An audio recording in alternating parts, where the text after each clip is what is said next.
I believe that it all started with me when I entered the Legion of Mary in the after my first Holy Communion around 1976. And then I was also in the Block Rosary. In the Block Rosary, we we meet every evening. Is basically mostly children and with some youth or adults who facilitated this thing. So we will finish the rosary on our knees. On Fridays, we say the full rosary. Full rosary then was three, were only three, but now three mysteries, but now there are four. Pope John Paul II added the fourth one. Okay. So, and once a month we will do rosary procession. We will say the rosary, and it would have been announced in the church, and there will be a long procession throughout the village and so on. Then when I went to the teacher training college eventually, I have friends in the sacristan society, those who look after the sacristy, and they also had come from places where devotion to the Blessed Virgin Mary was. Louis Okafor was one of my closest friends. In fact, but he was called the church rat because he was always praying his rosary in the church where others, or we will go there to do adoration when others are in sports, doing sports. So those things, then it made me read a lot of literature materials on the Blessed Virgin Mary, especially of Fatima, and also this. And I was thinking that I even had faith then. I don't know whether I have faith now, because whatever I wanted then, I got once I prayed. Even if I asked rain to fall, I know it was going to fall, and it was going to fall, and so on. I had faith. I said the rosary for anything. And I had families loved me for that, or friends I made, and so on and so forth. So it's not like there was a particular thing about it.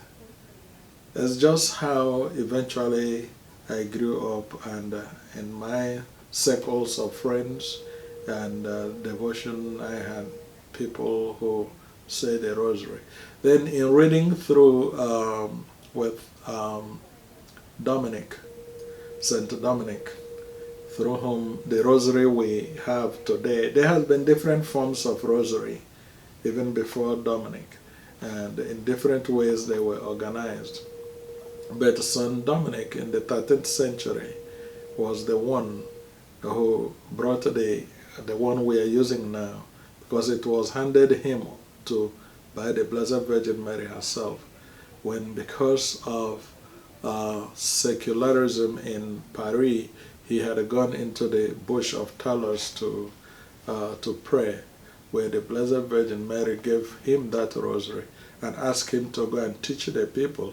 He said, with who will he teach? Because people no longer come to church.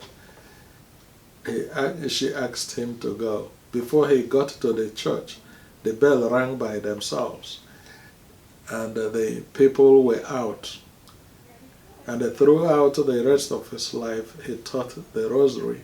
And one thing he said was the Virgin Mary had told him before they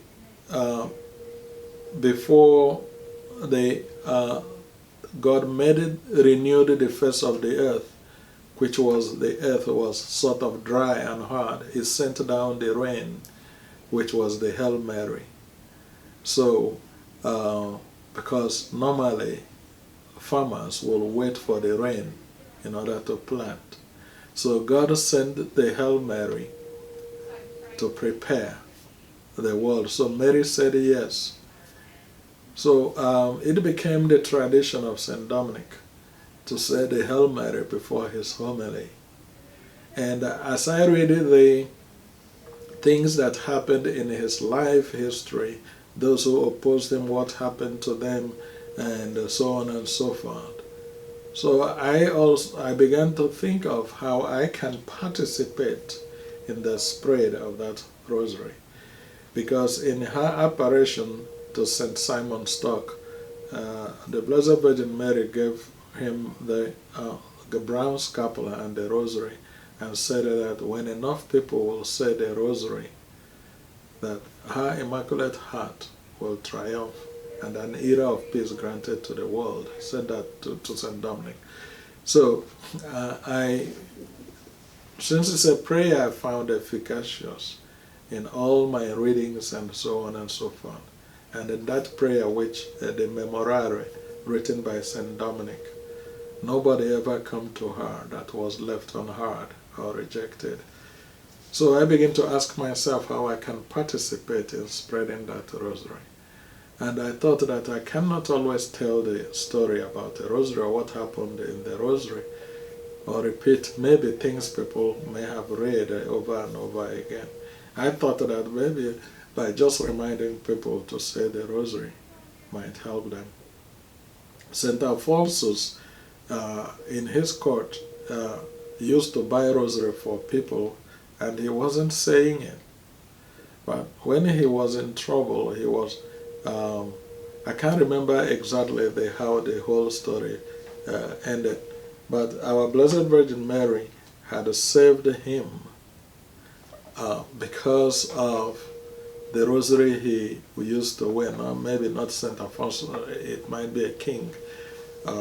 He distributed the rosary to members of his court, but he wasn't saying his own.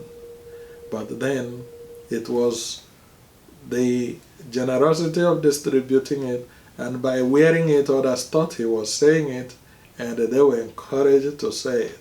Then it became efficacious for him.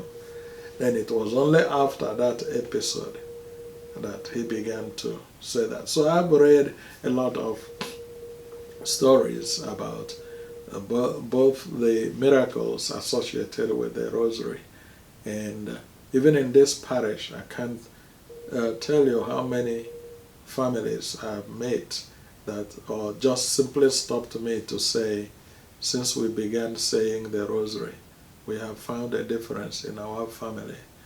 And their feedback to me is also an encouragement for me to remember to say my rosary. And in fact, sometimes people write me an email or send me a text, Father, remember to say a rosary today. So they have been an encouragement to me, just as much I have found in the literature I've read. So that's how sometimes I wonder, how is my love to the Blessed Virgin Mary, how much it is. It is not something to be measured, but it is something I will say I want to cling to, because I find a difference when I'm close to her.